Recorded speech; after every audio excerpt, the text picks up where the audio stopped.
Nama aslinya Anyang atau dibaca Anyang, putra dari pasangan suami istri Laka dan Liang.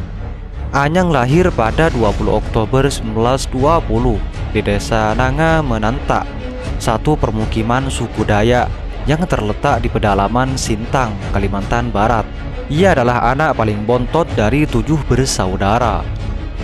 Ketika Anyang berusia 8 tahun, ia diangkat anak oleh seorang kepala sekolah di Sintang bernama Raden Maswadi Joyo Miharjo.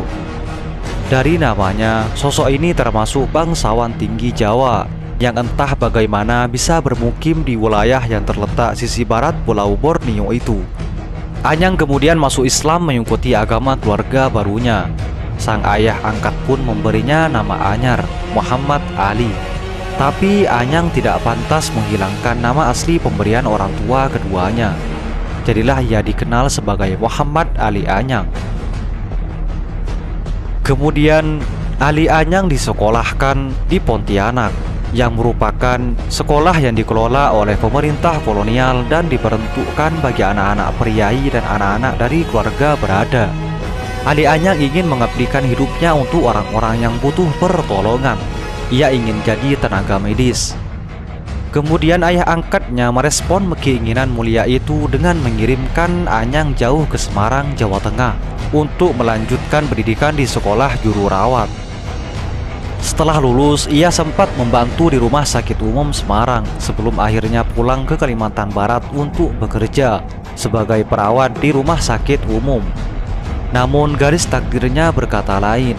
Ali Anyang nantinya menjadi pejuang tangguh dan pemimpin perlawanan menghadapi pasukan Belanda NIJA yang ingin berkuasa lagi di Indonesia, termasuk di Kalimantan Barat. Tanda-tanda kekalahan Jepang di Perang Asia Timur Raya semakin kentara di media pada tahun 1945 itu. Para pemuda di berbagai daerah di tanah air pun mencermati perkembangan situasi dan bersiap-siap jika akhirnya Jepang benar-benar kalah dari sekutu. Jika itu terjadi, mimpi Indonesia untuk merdeka bisa saja terwujud. Maka kaum muda pun mendirikan suatu panitia untuk menyambut kemerdekaan itu dengan nama Panitia Penyongsong Republik Indonesia yang disingkat PPRI. Walaupun pada mulanya secara diam-diam, akhirnya Indonesia memproklamirkan kemerdekaannya pada 17 Agustus 1945. Ali Anyang yang semula bekerja sebagai petugas medis di rumah sakit itu, ternyata turut terlibat dalam pembentukan PPRI di Pontianak. Salah satu tugas utama PPRI di Pontianak adalah untuk menyebarluaskan kabar kemerdekaan Indonesia ke seluruh Kalimantan Barat, sekaligus untuk menjaga situasi agar tidak terjadi perebutan kekuasaan lantaran kekosongan pemerintahan usai kekalahan Jepang. Namun, udara kemerdekaan tidak terlalu lama dihirup oleh masyarakat Kalimantan Barat dan juga wilayah-wilayah lainnya di tanah air. Pada 29 September 1945, datang tentara Australia yang diboncengi pasukan Belanda NIJA di Pontianak. Mereka adalah bagian dari sekutu. Dengan segera Belanda mengambil alih kekuasaan di Kalimantan Barat. Karena kejadian ini, para pemuda bergolak. Ali Anyang bernama Laskar Pejuang Rakyat pun menyerbu ke tangsi dan gudang amunisi Belanda di Pontianak pada 12 November 1945. Beberapa pemuda gugur sementara Ali Anyang ditangkap dan ditahan oleh NIJA. Beruntunglah pada Februari 1946 ia dibebaskan.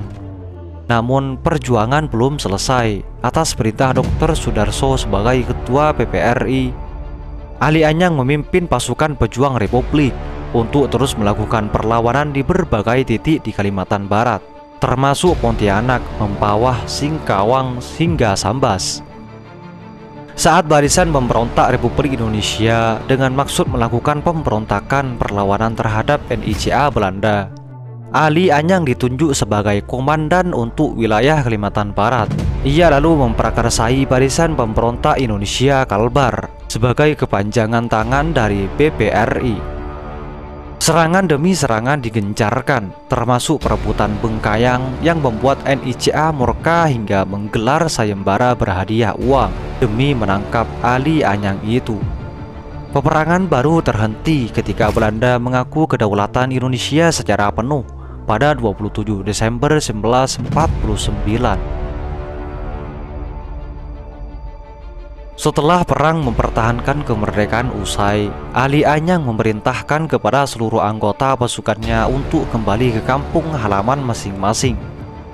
Ali Anyang sendiri tak lama berselang menikahi pujaan hatinya, seorang gadis asal Sambas bernama Siti Hajir, yang kebetulan berprofesi sebagai perawat. Sayangnya, usia Ali Anyang tidak sempat menyentuh angka setengah abad.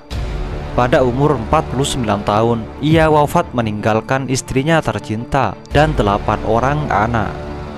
Tepat pada 7 April 1970, sang putra Dayak menegak kedaulatan NKRI itu meninggal dunia dan dikebumikan di Taman Makam Pahlawan Bambu Runcing, Singkawang. Nama Ali Anyang mengabadi hingga kini dan sangat meninggalkan kesan bagi masyarakat Kalimantan Barat, sehingga diabadikan sebagai nama salah satu jalan utama di kota Singkawang. Tak hanya itu, sebagai pengingat jasa baktinya, dibangunlah Monumen Ali Anyang yang diresmikan Panglima TNI Agus Suhartono pada Oktober 2011. Semoga bermanfaat. Assalamualaikum warahmatullahi wabarakatuh.